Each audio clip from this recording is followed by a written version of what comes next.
Welcome to the Banker Lamp. Please enjoy the video.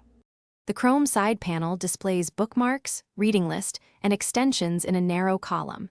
It appears on desktop near the address bar and can show web content or extension tools. You can open it manually by clicking the side panel icon next to the address field. Some extensions or experimental flags can force the panel to appear automatically without your click.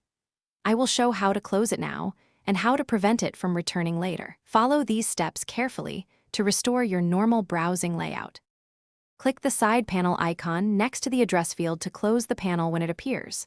If the panel stays open, right-click the Open panel and choose Close panel to dismiss it immediately.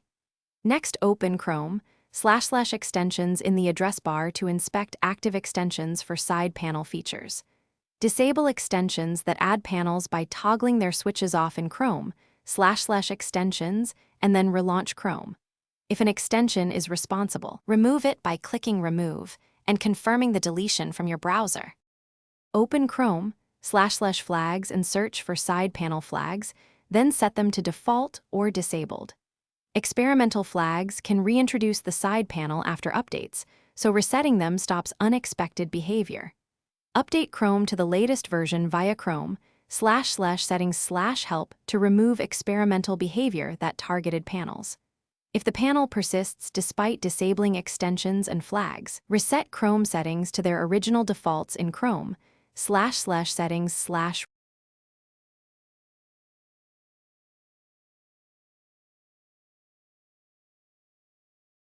Thanks for watching. If this was helpful, leave a like and consider subscribing. See you next time.